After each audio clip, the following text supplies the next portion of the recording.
Buenas tardes, hermanos. Saludos. Les traigo desde Norte California.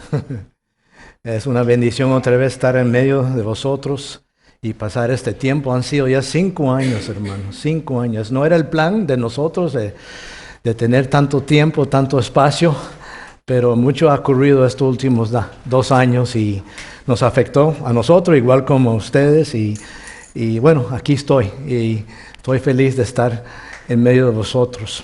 Mi apellido es Zanelli porque mi papá fue italiano, pero mi mamá es costarricense.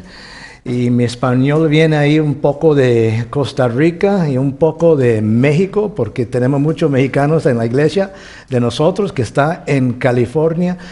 Así que de vez en cuando va a salir unas palabras un poco extrañas, ¿no? Y si veo los ojos haciendo así, ayúdanme, está bien. No quiero comunicar algo que no es como debe ser. Pero yo sé que son pacientes y se lo agradezco mucho. Nuestro tiempo, este fin de semana, es en el libro de Hechos. Y el tema es la expansión de la iglesia de Cristo. Y esta primera sesión va a estar dividida en 2 partes porque yo estoy combinando aquí una introducción al libro de Hechos primero porque, bueno, es nuevo, aquí estamos comenzando y quiero contextualizarlo un poco y después vamos a ver estos versículos, vamos a revisar esos versículos que leyó el hermano. Así que si tienen ahí los apuntes, pueden comenzar con una breve introducción y reflexión sobre el libro de Hechos completo, digamos. El autor, bueno, no hay tomar mucho tiempo aquí. El autor sabemos que es el médico altamente educado, el doctor Lucas. Y Lucas fue compañero de Pablo y testigo presencial de su ministerio. Eso lo sabemos de Hechos 16 y Colosenses 4. Lo sabemos de 2 Timoteo 4. Sabemos que él era un compañero del apóstol Pablo. ¿Y qué es el propósito de Hechos? Bueno, el comienzo de Hechos, que no lo hemos leído, pues yo lo voy a leer un momento. El comienzo de Hechos está directamente conectado con el comienzo del Evangelio de Lucas. Y por lo tanto, el propósito central que se encuentra en Lucas 1 sigue siendo cierto en el libro de Hechos. Hechos es volumen 2, ¿verdad? Lucas que escribió el volumen 1, que es el Evangelio, y este es el segundo volumen. Vamos al principio de Lucas por un momento. El Evangelio de Lucas, capítulo 1. El primer versículo, ahí el principio de Lucas.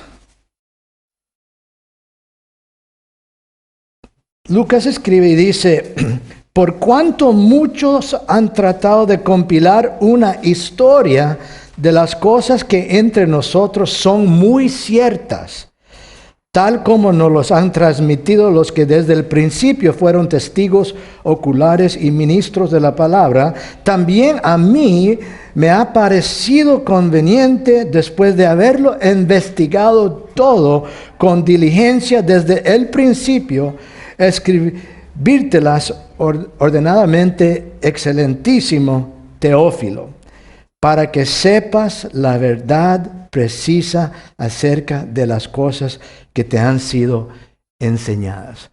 ¿Para qué escribió? ¿Por qué escribió volumen número 1? Para que sepas la verdad precisa acerca de las cosas que te han sido enseñadas. Ahora vamos a Hechos capítulo 1. Hechos capítulo 1. Y él sigue, digamos, así como si después de que él leyó volumen 1, le llegó volumen 2, le llegó Hechos. ¿Y qué es lo que dice al principio? Hechos capítulo 1, versículo 1.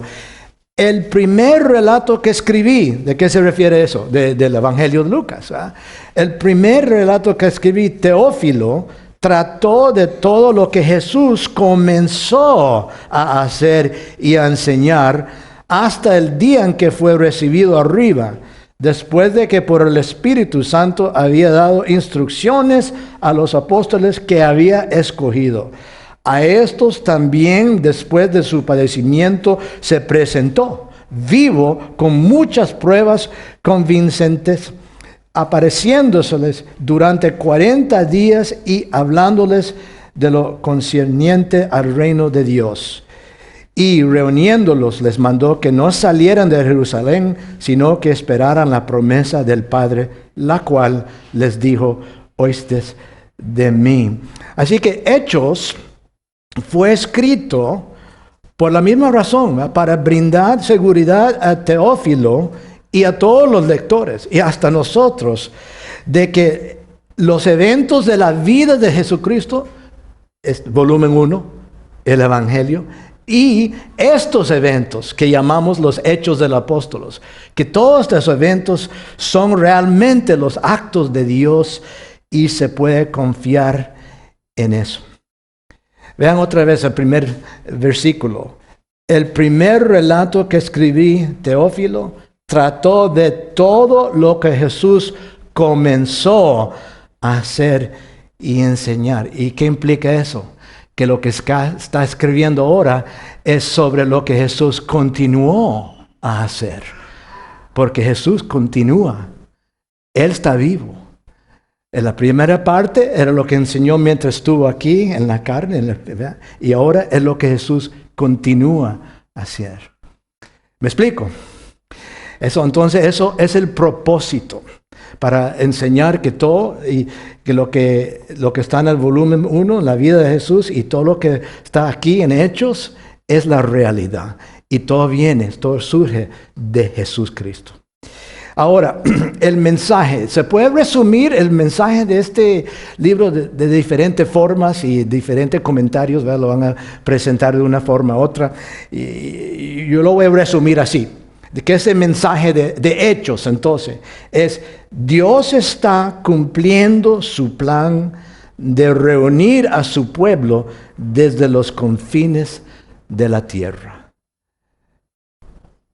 Dios está cumpliendo su plan de reunir a su pueblo desde los confines de la tierra. ¿Y por qué digo así? Porque, bueno, el Evangelio termina con Él diciéndoles que vayan a ser discípulos de todo el mundo, ¿verdad?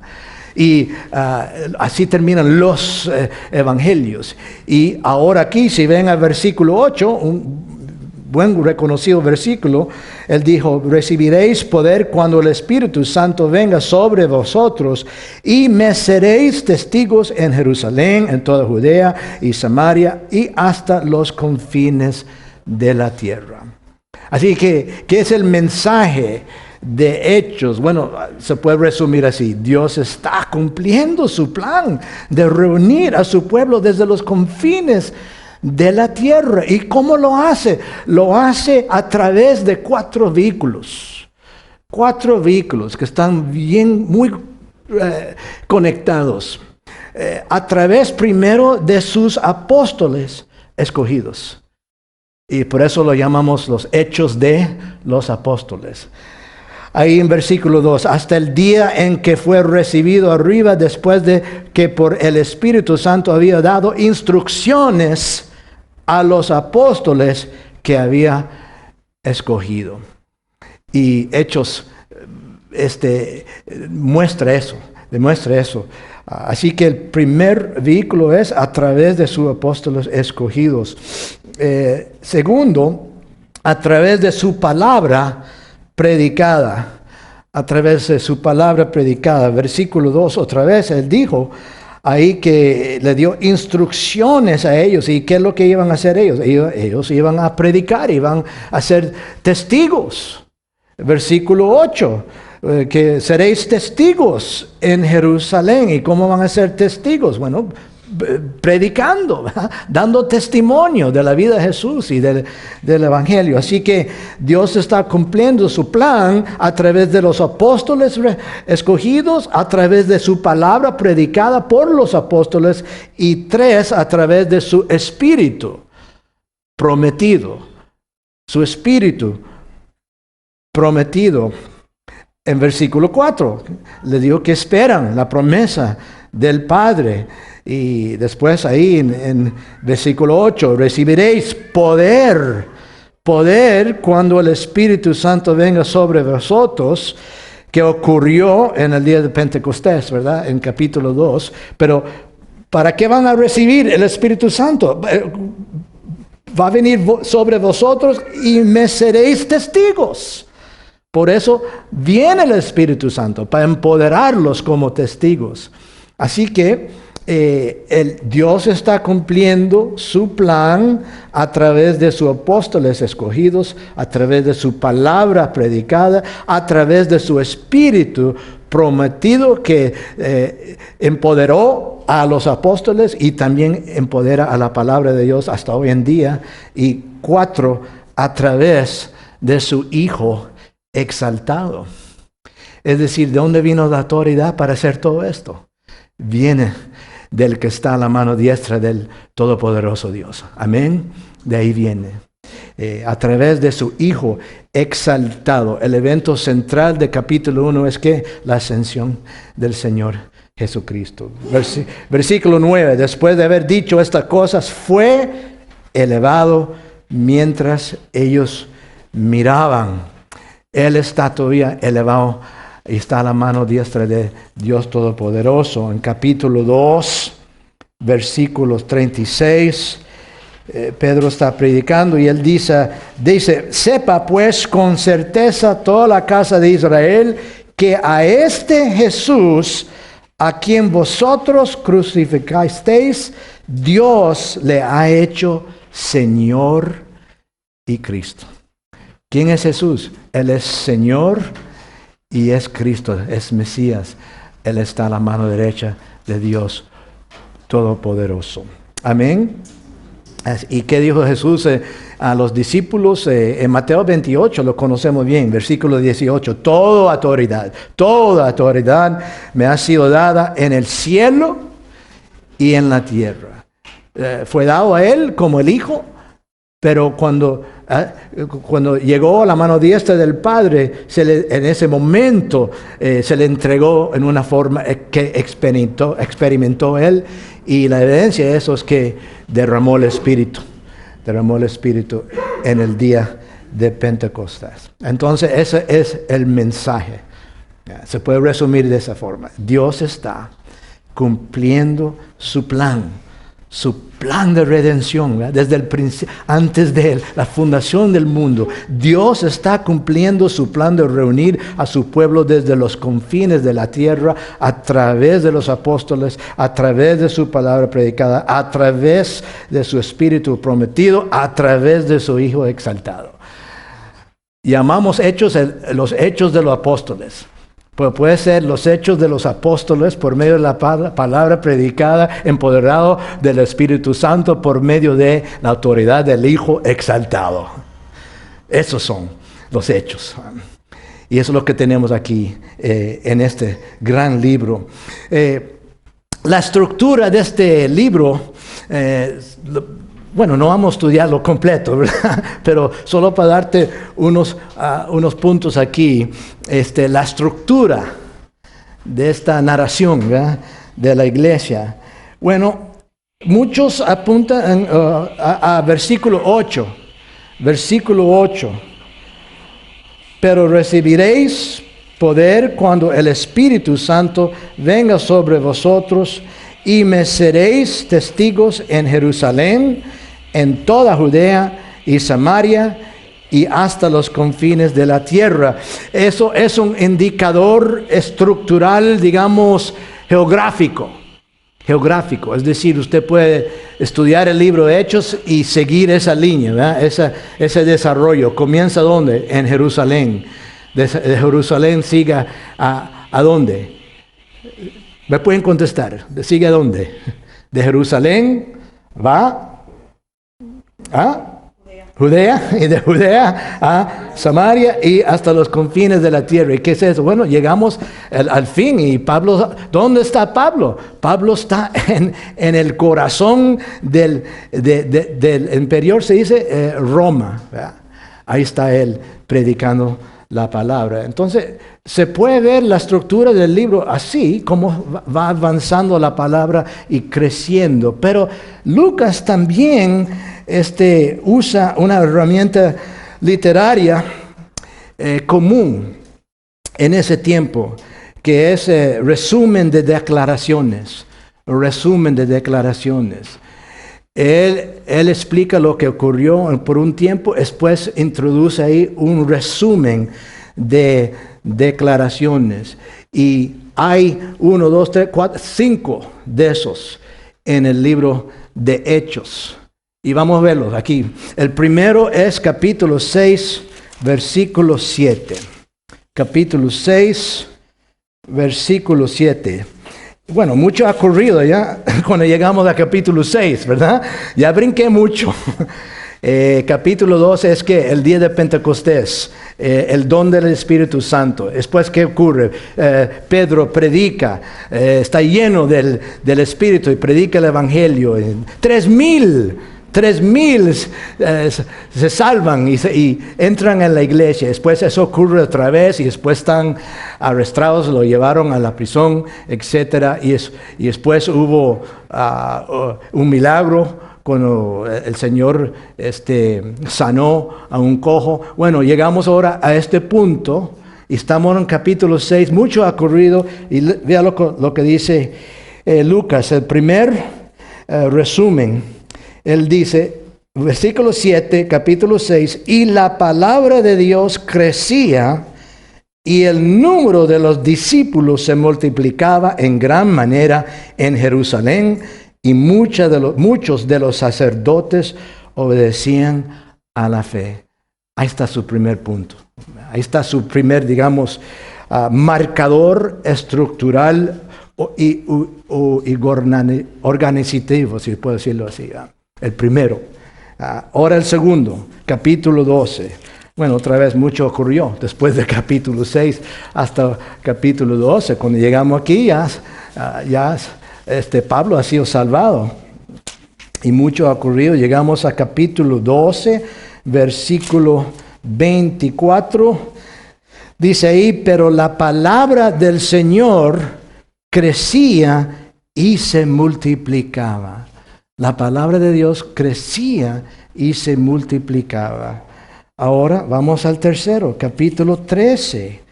¿Qué ha ocurrido? Bueno, la iglesia de Antioquía, el Espíritu dirigiendo a la iglesia, dijo que apártame por favor, Bernabé y Saulo, para lo que lo he llamado a hacer. Y ahí comenzó el primer viaje misionero. Ahora llegamos a capítulo 13 y vemos versículos 48 y 49. En el contexto de esa primera misión, dice ahí, oyendo esto, lo que predicó Pablo, oyendo esto, los gentiles se regocijaban y glorificaban la palabra del Señor y creyeron cuantos estaban ordenados a vida eterna. Y la palabra del Señor se difundía por toda la región. Están escuchando una repetición, ¿verdad? Un ritmo ahí. Es un ritmo que la palabra crece, la iglesia crece. La palabra se multiplica, los discípulos se multiplican. Hay dificultades, mucho ocurre, pero la palabra sigue siendo glorificada y la iglesia va creciendo. Eso es lo que se está repitiendo aquí. Vamos ahora al capítulo 19, versículo 20. Ya él ha pasado por Atenas y han llegado a Corinto, a Éfeso, y ahora estamos en versículo 20. Así, 19, 20, así crecía. Ahí está ese verbo otra vez. ¿Lo están notando? Crecía, creciendo. Así crecía poderosamente y prevalecía, ¿qué? La palabra, otra vez, la palabra del Señor. La palabra se multiplica, la palabra crece, la iglesia se multiplica. Sigue así sigue así el ritmo. Ahora llegamos al puro fin, que es el capítulo 28. ¿Cómo termina el libro de Hechos? 28. Otra vez mucho ha ocurrido. Han sufrido mucho. ¿Y cuántos años han pasado? Bueno, unos 30 a 35 años desde el principio de Hechos hasta el fin. Eso nos da una perspectiva, ¿eh? Porque muchas veces usted lee ese libro de Hechos y se mueve muy rápido y muchas cosas están ocurriendo, se multiplicaban, 3,000 fueron salvados, fueron aquí, hicieron esto y parece que, bueno, en un mes ocurrió todo esto. Son 30 a 35 años. ¿Cuántos años tienen aquí? 7, ¿eh? Por ahí. Nos falta, hermano, ¿eh? Yo estoy en 28, todavía no he llegado al capítulo 28 de mi experiencia, pero llegamos aquí al último capítulo, Hechos 28, y vemos versículos 30 y 31. Y Pablo se quedó por 2 años enteros en la habitación que alquilaba y recibía a todos los que iban a verlo. Es decir, no había un obstáculo. No habían obstáculos. Todos los que querían verlo, ¿qué? Pudieron verlo. Él los pudo recibir. Y versículo 31, predicando el reino de Dios. ¿Qué es eso? La palabra, otra vez predicando la palabra de Dios y enseñando que la palabra, todo lo concerniente al Señor Jesucristo con toda libertad, sin estorbo. Pero lo que yo quiero que noten es que esa estructura que está utilizando Lucas en su literatura, que es esos resúmenes de declaraciones, la palabra se multiplicaba, la iglesia se multiplicaba, la palabra crecía, la iglesia crecía, ¿verdad? La palabra se glorificaba, dijo él, y la iglesia seguía creciendo. ¿Qué significa eso? Bueno, que si estamos buscando un principio primordial, clave, digamos, detrás del crecimiento de la iglesia, ¿verdad? La expansión de la iglesia, ¿qué es? Que cuando la palabra se multiplica, la iglesia se multiplica. Eso es lo que está comunicando Lucas por medio de su estructura y esos resúmenes. Así pasó. Sabemos que cuando leemos una narración así, se dice así, de un libro así que tenemos, que la descripción no es necesariamente prescripción, ¿verdad? En todo lo que se ve. Pero porque estos son esos indicadores claves, eso sí es un mensaje. Él está comunicándonos a nosotros y a Teófilo que la iglesia creció y se multiplicó por medio del poder del Espíritu Santo, sí, por abajo la autoridad de el ascendido Jesús y por medio de los labios de los apóstoles. Pero lo que venía era la palabra de Dios. La palabra de Dios, empoderada por el Espíritu, se multiplicaba y la iglesia se multiplicaba. Entonces, ¿qué significa eso? Bueno, eso es el punto clave, pero ¿qué significa que se multiplicaba la palabra? No es que estaban añadiendo páginas a esto, ¿verdad? ¿Qué significa que se multiplicaba la palabra? Es que se multiplicaba los contextos, los eventos, los momentos en cual la palabra de Dios se estaba presentando y se estaba profundizando la palabra de Dios, porque ahora los apóstoles tenían el Espíritu Santo. Y lo más que se multiplicaban las oportunidades de declarar el Evangelio, aunque había problemas y persecución y todo eso, la iglesia también se iba multiplicando. Así que, sí, el Evangelio es una semilla que trae el poder de salvación, dice Pablo, ¿verdad? En Romanos 1. El Evangelio es el poder de Dios, amén, para la salvación. Si es una semilla y queremos ver fruto, no queremos plantar solo la semilla una vez, aquí, sino queremos multiplicar la palabra. lo más que podemos para que haya fruto y que Dios venga a bendecir su palabra. En el comienzo de la plantación de nosotros, hermano, hace unos 28 años,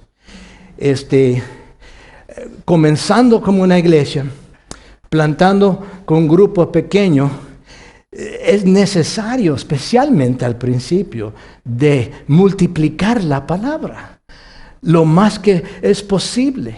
Las ocasiones, los contextos y la profundidad de la palabra.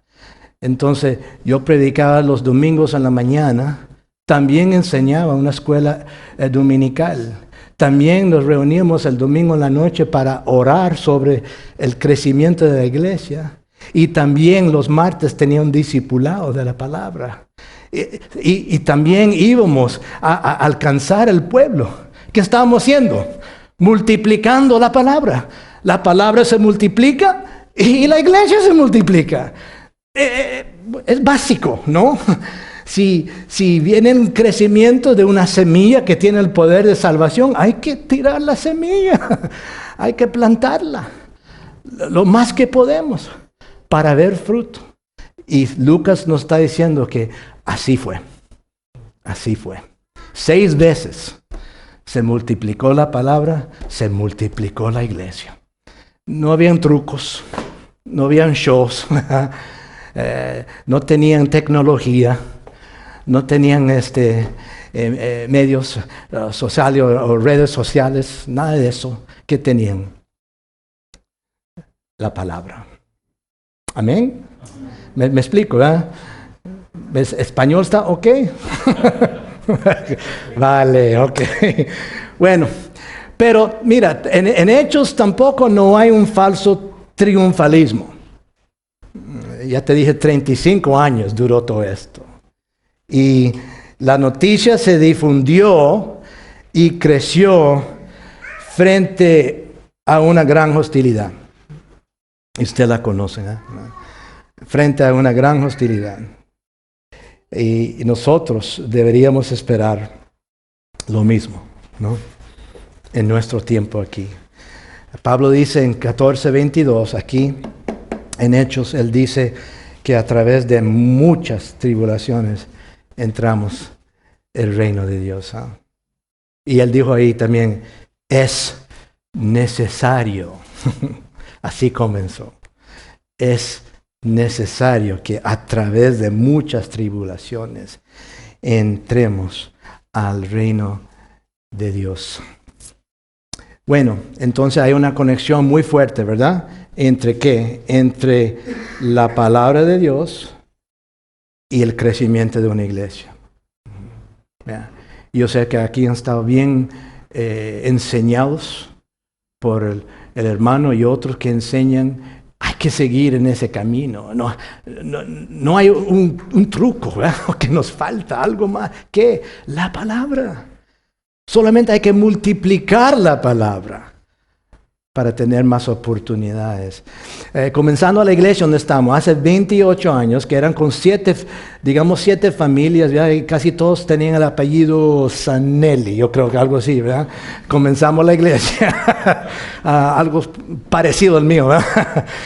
Comenzamos la iglesia, y es un momento, es difícil, uno dice, wow, esto va a arrancar, o no, y el primer domingo llegan 100 y pico porque llegaron todas familias y amigos y todos, y bueno, el plan era el segundo domingo, si nadie viene vamos a desayunar, ya está, vamos a ver si esto va a seguir. Y en ese tiempo me llegó una carta de un pastor norteamericano bien conocido, reconocido por muchos, escribió muchos libros. Yo lo conocía y él me escribió una carta personal que en esos días venían con una estampilla y uno lo abría, ¿verdad? Y ahí lo leía y todavía lo tengo. Y él me dijo al fin ahí, Tony, la palabra de Dios y la oración van a tener fruto. Ahí está. Llegarán a tener fruto. Enfócase en eso. La palabra de Dios y la oración.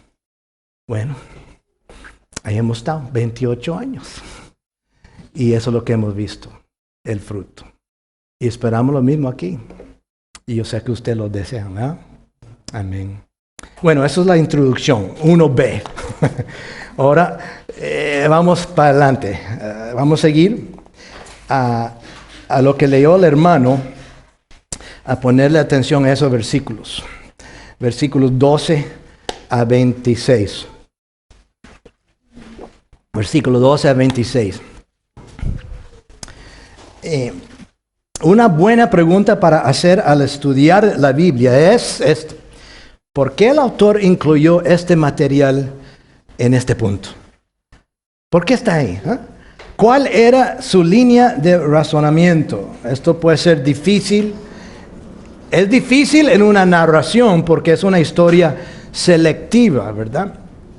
Hubo 10 días entre la ascensión de Jesús y Pentecostés, capítulo 2. 10 días. Y esos son 2 días profundos, ¿verdad? 2 eventos grandes. La ascensión de Jesús, capítulo 1, y el día de Pentecostés, cuando derramó el Espíritu Santo Jesús. Entre esos días, esos 2 días, habían 10 días.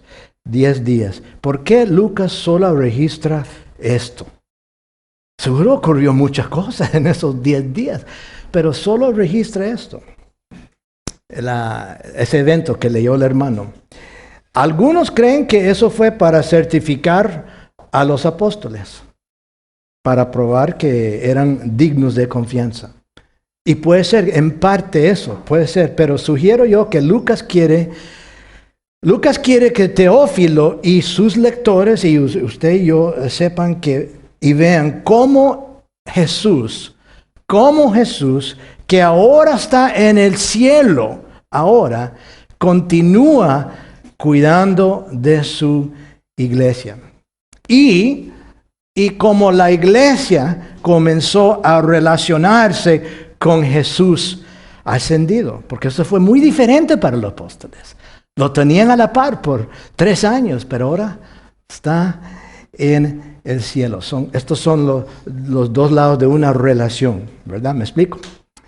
Entonces, la sustitución de Judas fue la ocasión en que ocurrió esto. Pero yo creo que el punto más profundo es esa relación entre la iglesia y el ascendido Jesús antes del día de Pentecostés, cómo se relacionaban. Nunca más escuchamos algo de Matías, nada más.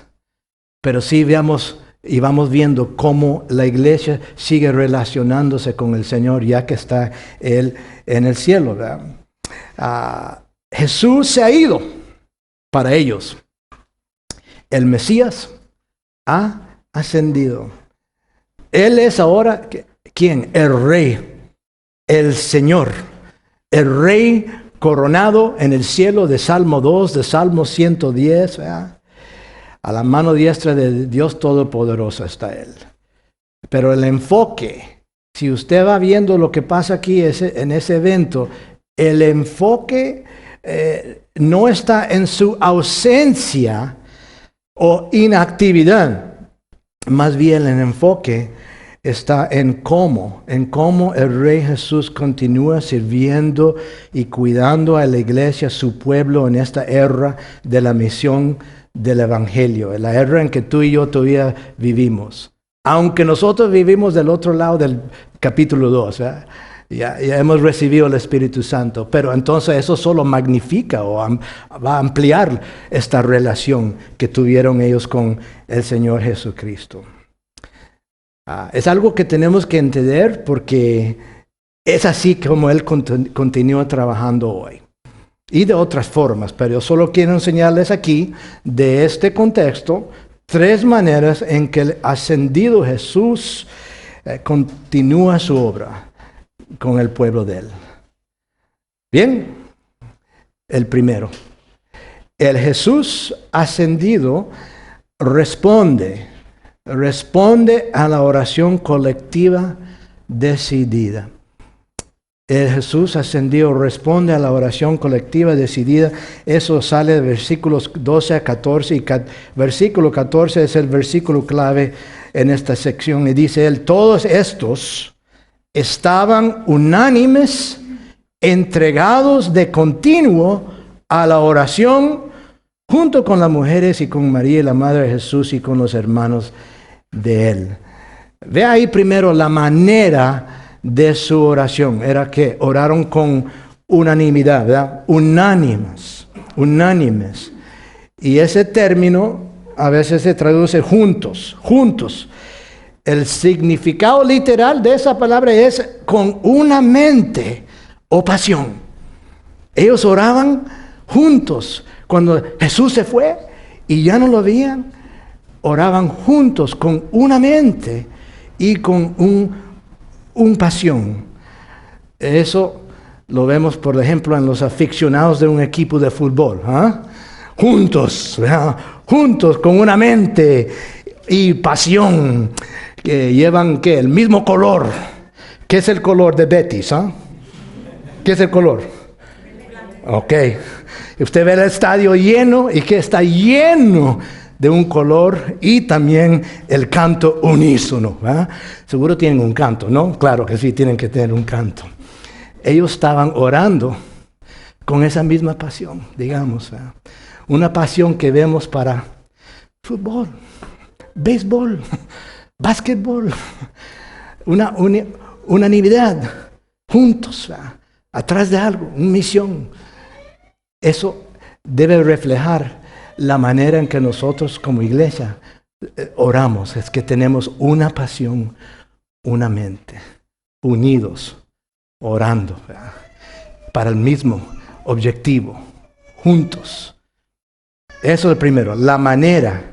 Y él dice ahí que estaban continuamente dedicándose, entregados de continuo. Es decir, no era solamente una oración unificada, sino obstinado, persistente. El concepto de oración prevaleciente, ¿verdad?, proviene de esta palabra que está utilizando Lucas ahí. Estaban prevaleciendo en oración con un corazón y mente. Así es. Y de vez en cuando, ¿qué es que nos trae ese punto? Para los aficionados es un partido. Para tú y yo, ¿qué es? De vez en cuando es un dolor, o un evento difícil en la vida de la iglesia.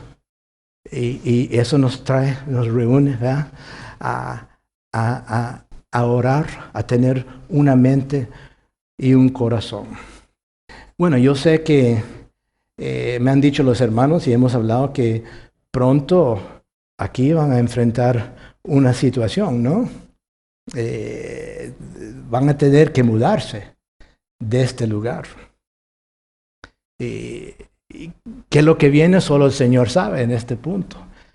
Pero tal vez no ha permitido que sepan que el plan hasta que los vea ustedes que orando con una unanimidad, ¿verdad?, y persistente, una pasión, un corazón, una mente, viendo hacia adelante y pidiéndole al Señor. Bueno, voy a dejar ese tema ahí, esa aplicación, porque veo ojos así. Y alguien puede preguntar, ¿y por qué orar por lo que Dios promete? Porque ellos seguro estaban orando por el Espíritu Santo. Claro, Él dijo, esperes, y ahora están orando todos los días. Bueno, claro que están orando por el Espíritu Santo. ¿Y por qué orar por algo que Dios promete? No es suficiente que lo haya prometido. Bueno, en primer lugar, porque nos dicen que lo hagamos, ¿verdad? El Señor nos dice que oremos por todo lo que Él ha prometido. Así es en el Padre Nuestro, que oramos por la promesa de ¿qué? De su nuestro pan de cada día. Ore. Él promete ¿qué? Misericordia. Ora por eso. Él promete guía Ora por eso. Todas las promesas de Dios, todas las promesas, deben ser el tema, digamos, de lo que estamos orando, porque sabemos cuando estamos orando por lo que Él ya ha prometido, estamos en el mismo camino que Él. Estamos pensando igual. ¿Y por qué persistir? ¿Es Dios? ¿Tenemos que torcerle el brazo a Dios?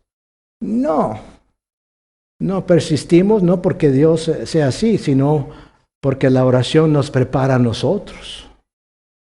Nos prepara a nosotros. La oración sintoniza nuestro corazón con cada uno y con la voluntad de Dios, con su voluntad.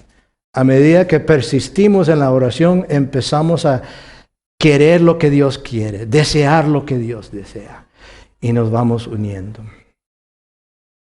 Y hay una gran conexión, entre la oración y el don del Espíritu Santo en Lucas y Hechos. Otra vez, ¿qué estoy diciendo? Estoy contestando por qué orar por lo que Dios ya ha prometido. Bueno, hay una gran conexión en Lucas y en Hechos entre la oración y el Espíritu Santo. Es un tema repetido. En Lucas 3:22, el Espíritu Santo viene sobre Jesús mientras Él está orando. En Lucas 11:13, Jesús prometió que el Padre daría el Espíritu si se lo pedimos. Y aquí el pueblo ora, y en el capítulo que viene, Jesús derrama el Espíritu en el día de Pentecostés. En capítulo 4, ya después de capítulo 2, ya cuando ellos tienen el Espíritu, ya el Espíritu mora en el templo de Dios, individual y en la iglesia. Y en capítulo 4, la gente ora otra vez. ¿Y qué ocurre? Se llena de nuevo y hablan de nuevo. Predican el Evangelio.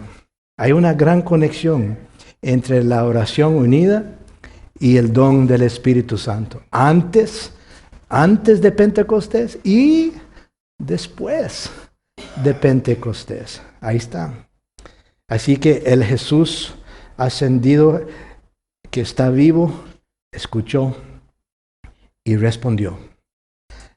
Ellos enfrentaron una gran tarea y oraron con una mente, un corazón, un objetivo persistente. Y Dios les contestó. Jesús oye nuestras oraciones. Segundo punto, el Jesús ascendido enseña a su pueblo por medio de sus maestros escogidos. El Jesús ascendido enseña a su pueblo por medio de sus maestros escogidos. ¿Quién era el maestro de los discípulos? Jesús. Él ya no está. Él se fue. ¿Qué va a hacer el pueblo? Ahí están orando juntos. ¿Qué vamos a hacer? ¿Por dónde vamos? Y el Espíritu, en este punto, capítulo 1, 12, 26, todavía no se ha dado, ¿no? ¿Qué van a hacer? Pero Jesús sigue guiando, y enseñando a su cuerpo, a su iglesia, por medio de sus maestros escogidos. Es Pedro, que se para. Pedro, que todavía no ha recibido el Espíritu de esa forma, en capítulo 2, pero él se para y él comienza a hablar, a dar instrucciones en el nombre de Jesús, digamos así. Él es el que se para y en solo esos 2 versículos, 15 y 16, Jesús ascendido por medio de Pedro enseña 3 cosas principales. La inspiración divina de la Escritura, versículo 16. Control divino de la historia, versículo 16. Y la interpretación de la Biblia centrada en Cristo. Esas 3 cosas El Señor enseña por medio de Pedro antes de estar lleno del Espíritu. Porque el Señor quiere a su pueblo y ha escogido sus apóstoles, sus labios, sus bocas, por cual Él va a enseñarle al pueblo. Vamos a ver los tres. La inspiración divina de la Escritura, versículo 16.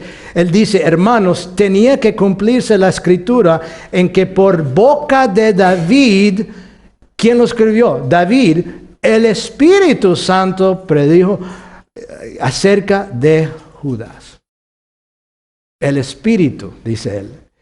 David escribió, sí, pero escribió lo que el Espíritu quería que se dijera. Y en unos años, él va a escribir segundo Pedro, en segundo Pedro capítulo 1, 21, el mismo Pedro dice esto, pues ninguna profecía fue dada jamás por un acto de voluntad humana, sino que hombres inspirados por el Espíritu Santo hablaron de parte de Dios. Y aquí al puro principio, este hombre que negó a Cristo 3 veces, unos 40 y pico días antes de eso o más, aquí está parado antes de estar lleno del Espíritu Santo. Y Él está dando esta instrucción. La Escritura es inspirada por el Espíritu Santo. Ahora, el control divino. Él dice que esto tenía que cumplirse. Tenía que cumplirse. ¿Qué había dicho Pedro cuando Jesús dijo que él tenía que ir a la cruz? Él dijo, eso no va a ocurrir, eso no tiene que ocurrir. Ahora aquí está diciendo que esto tenía que ocurrirse. Todo lo que ocurrió con Judas y lo que pasó con el Señor tenía que cumplirse. Entonces Él está enseñando hoy el control divino de la historia. El tercer punto es que Él también está enseñando ahí la interpretación centrada en Cristo. La interpretación centrada en Cristo. Las Escrituras enseñan que el justo que sufre sería traicionado por un compañero y perdería su liderazgo. Y los salmos citados por Pedro apoyan esto de la vida de David. ¿Y cómo supo él eso? Bueno, Jesús le enseñó eso. Le enseñó eso en capítulo 24 de Lucas. Ahí en el capítulo 24, ¿se acuerdan de ese evento en cual los discípulos estaban tristes porque había muerto y Él apareció a 2? ¿Se acuerdan? Caminando con Él y les enseñó, les explicó todo, todo lo que tenía que ver con sus sufrimientos antes de gloria. Sufrimientos antes de gloria. Y después apareció a todos los discípulos y dice en versículo 44, y les dijo, esto es lo que yo os decía cuando todavía estaba con vosotros, que era necesario que se cumpliera todo lo que sobre mí está escrito en la ley de Moisés, en los profetas y en los salmos. Entonces, aquí está, les abrió la mente para que comprendieran las Escrituras. ¿Y qué era el punto de las Escrituras? Y les dijo, así está escrito, que el Cristo padeciera y resucitara de entre los muertos al tercer día, y que en su nombre se predicara el arrepentimiento para el perdón de los pecados a todas las naciones, comenzando desde Jerusalén. Les abrió las mentes, les enseñó las Escrituras. ¿Y qué eran las Escrituras? El Antiguo Testamento. Y ahora aquí está Pedro interpretando los salmos con ese punto cristocéntrico y enseñando eso, que estos salmos apoyan lo que está ocurriendo en el medio de ellos. Y eso antes de recibir el Espíritu Santo. ¿Por qué? Porque el Señor le abrió la mente y le enseñó. ¿Y por qué el Señor hizo eso? Para enseñar al pueblo. Y eso es lo que Él está haciendo. Bueno, uno puede decir, eso fue bonito, me gusta, pero no solamente se fue Jesús, también se fueron los apóstoles. Pedro no está aquí tampoco. Así que ¿qué? Bueno, continúa enseñando el Señor a su pueblo a través de que los escritos apostólicos. Los escritos apostólicos. Ellos nos proporcionaron el Nuevo Testamento y también nos dieron un patrón para interpretar el Antiguo Testamento de una forma cristocéntrica. ¿Me explico? Entonces lo que estoy diciendo es cómo es que el ascendido Jesús sigue su obra en su pueblo, aunque se fue. El segundo punto es, bueno, Él enseña a su pueblo. Él enseña a su pueblo por medio de sus maestros escogidos, que comenzó con ¿quién? Los apóstolos, que nos dieron a nosotros, que nos proporcionaron el Nuevo Testamento. Y él sigue con otros maestros, claro, en capítulo 20, 28, Pablo le dice a ancianos, no a apóstoles, pero a los ancianos de la iglesia de Éfeso, le dijo, el Espíritu Santo os ha hecho obispos para pastorear la iglesia de Dios. Amén. Y él todavía lo está haciendo. Aquí estamos 2000 años después. Y estamos aquí, ¿por qué? Porque Jesús tiene toda autoridad en el cielo y en la tierra, y por medio del Espíritu, Él todavía está haciendo obispos, pastores, líderes, predicadores, ¿para qué? Para multiplicar la palabra, para que cuando se multiplique la palabra, se multiplica la iglesia. Eso todavía está pasando, hermanos. Aquí mismo. Aquí mismos. Y algunos tal vez ni saben que ustedes tienen un don de enseñanza. O llegarán otros aquí, surgen otros en los años que vienen que Dios ha escogido, el Espíritu los ha hecho, los ha formado para ser pastores y le está dando dones espirituales. La iglesia, nosotros en estos 28 años hemos mandado 5 o 6 para afuera a plantar iglesias que nosotros no los formamos, el Espíritu, el Señor les dio esos dones y los llamó y los preparó para esa obra. Ahora, tercer punto, ¿okay? El ascendido Jesús no solamente responde a las oraciones, no solamente sigue enseñando, sino también guía. Él guía a su pueblo mientras le someten sus decisiones. Es decir, el pueblo somete sus decisiones a Cristo. Guíanos, Señor. Enséñanos. Denos el camino. Enséñanos el camino. Y eso ocurre ¿dónde? Aquí cuando tienen que reemplazar a Judas. Ellos tenían que reemplazar a Judas y la razón era que Jesús había prometido que sentarían ellos 12 como jueces sobre los 12 tribus de Israel. Bueno, uno se fue, nos falta uno entonces. Entonces ellos pasaron por esta decisión. Y cuando se llegó a esa decisión crucial, no negociaron, si puedo decirlo así, estoy traduciendo literalmente, no negociaron entre bastidores, así como por detrás, y no hubo una lucha ahí para control o poder. Tenían que reemplazar a este hombre, pero ¿qué hicieron? Bueno, ahí dice algo muy extraño tal vez para nosotros, que versículo 26, echaron suertes. Echaron suertes. ¿Es así como debemos presentar nuestras decisiones ante el Señor ascendido? Simplemente la respuesta es no. No. Pero podemos aprender algo sobre esto. Primero entendamos todo lo que hicieron. ¿Qué hicieron? Primero oraron. Ellos oraron. Segundo, reflexionaron cuidadosamente sobre las Escrituras. Pedro dijo, Salmos dice esto. Esto se encuentra en los Salmos.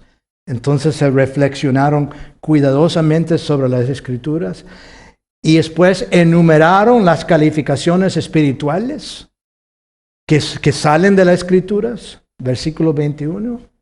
Y tercero, colectivamente lo redujeron a dos candidatos. Es decir, tal vez hay muchas posibilidades por ustedes, por una gran decisión. ¿Qué hay que hacer? Hay que orar, hay que reflexionar sobre las Escrituras, hay que reducir las opciones a las mejores según los principios bíblicos que están usando ustedes en sus reflexiones. Y oraron en versículo 24. ¿Qué oraron? Dijeron, tú, Señor, que conoces el corazón de todos, muéstranos a cuál de estos dos has escogido. ¿Quién está en control? El Señor. Usted escogió a los 11 que estamos aquí. ¿Quién has escogido? Le hablaron directamente al Señor y pidieron su respuesta. Entonces, por último, versículo 26, echaron suertes. Después de todo eso, echaron suertes. ¿Y eso qué significa? Bueno, eso era una forma de buscar discernir la voluntad de Dios sin la interferencia del razonamiento humano. Así lo hacían. Se encuentra en Proverbios 16, Proverbios 18. Esto era un medio aceptable para determinar la voluntad de Dios en el Antiguo Testamento antes de Pentecostés, que todavía no ha ocurrido.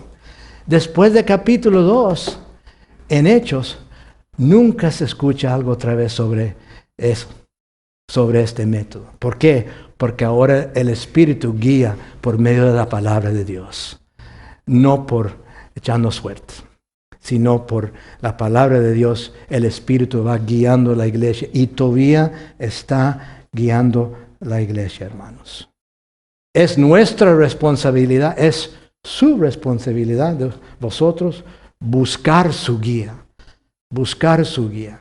No echando suerte, pero orando, reflexionando sobre las Escrituras, reduciendo las posibilidades y después con una mente, un corazón, orándole al Señor.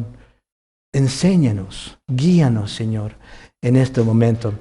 Bueno, voy a regresar por un segundo a su situación, ¿verdad? Que eso, ahí están, ya están aquí. En este momento, esta iglesia, estoy hablando de esta iglesia aquí, que hay que hacer un cambio. Y esto para mí sería un guía sobre lo que deben hacer en este momento. ¿Cómo pueden orar juntos? ¿Cómo pueden unirse de una mente, digamos?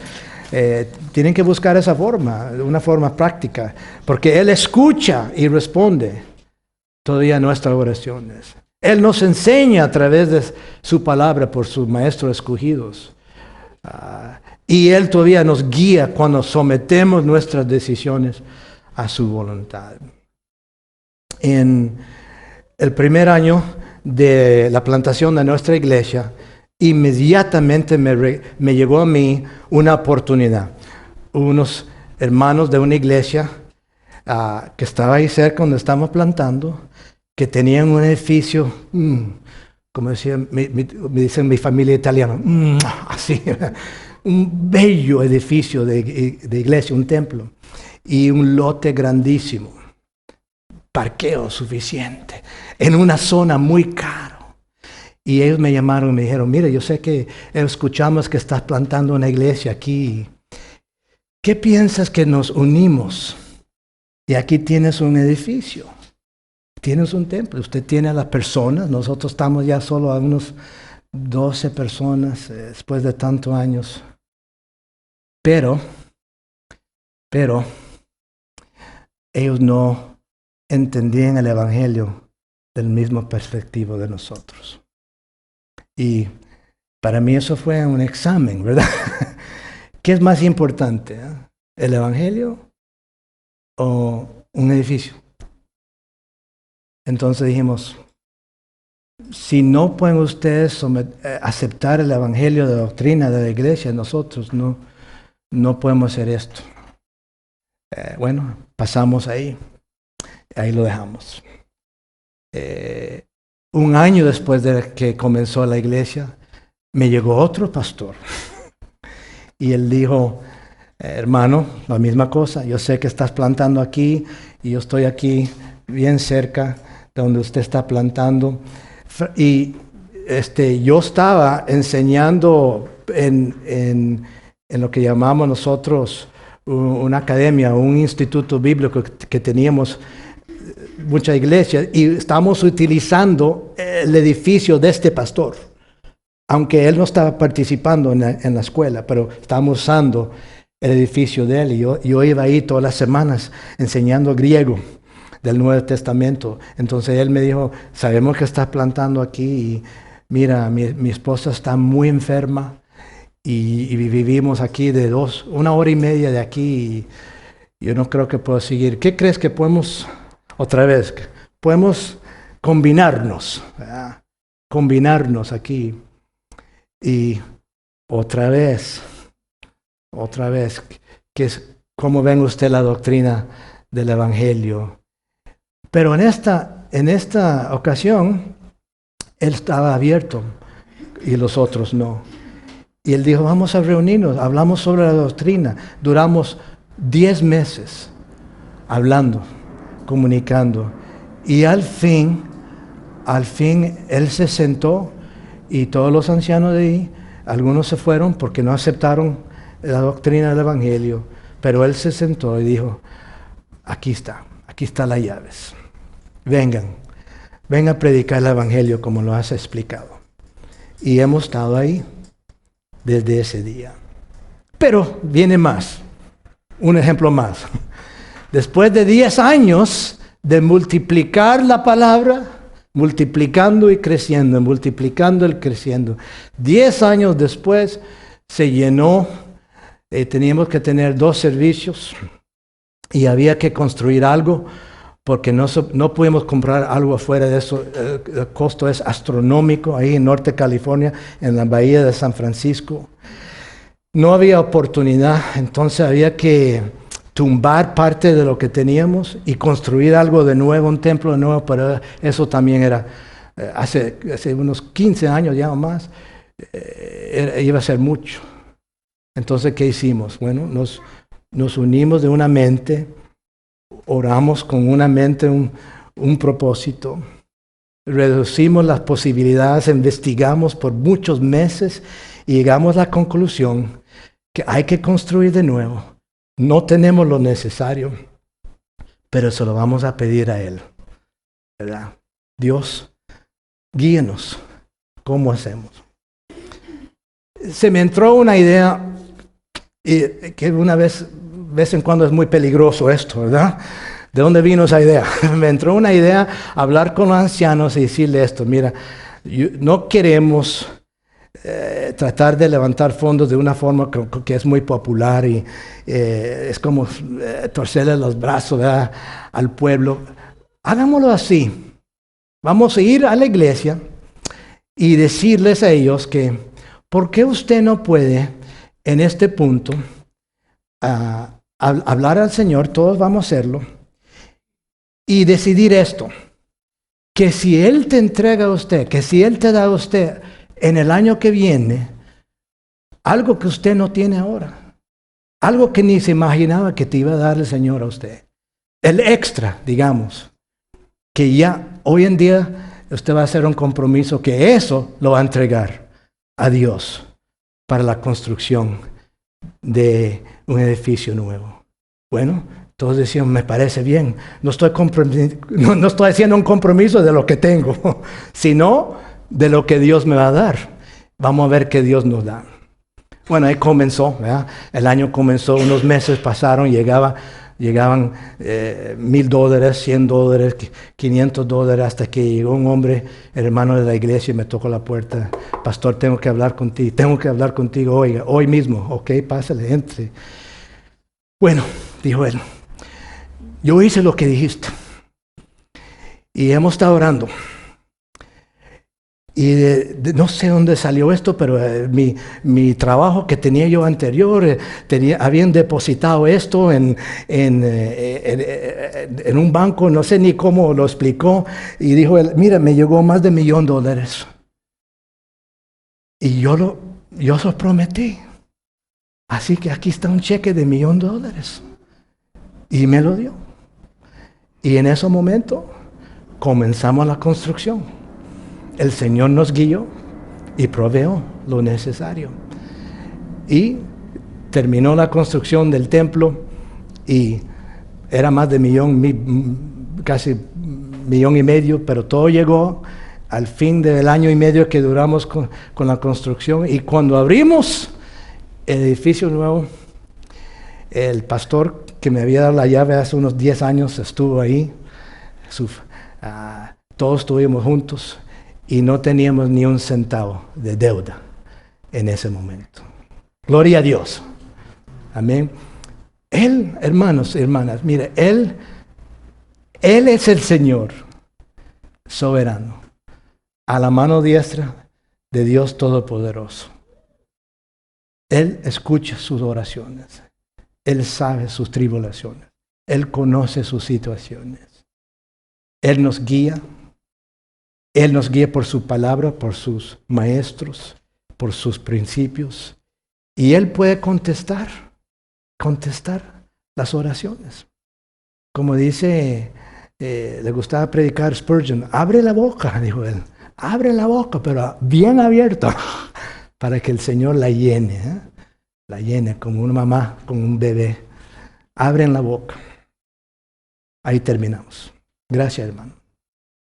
Padre Dios, te damos gracias por su misericordia y por darnos este libro, esta narración de cómo iniciaste la iglesia del nuevo pacto y cómo multiplicaste la iglesia cuando multiplicaste la palabra. Yo le pido, Padre Dios, que en su amor, en su gracia, en su misericordia, hacéis eso aquí, no solamente por medio de esta iglesia, pero sino en España por medio de muchas iglesias, algunas las que están representadas aquí, que multiplicas la palabra por multiplicando los dones espirituales y transformando las vidas de hermanos y hermanas hasta que, Señor, se multiplique la iglesia aquí en España. Que tú recibas toda la gloria. Amén. Amén.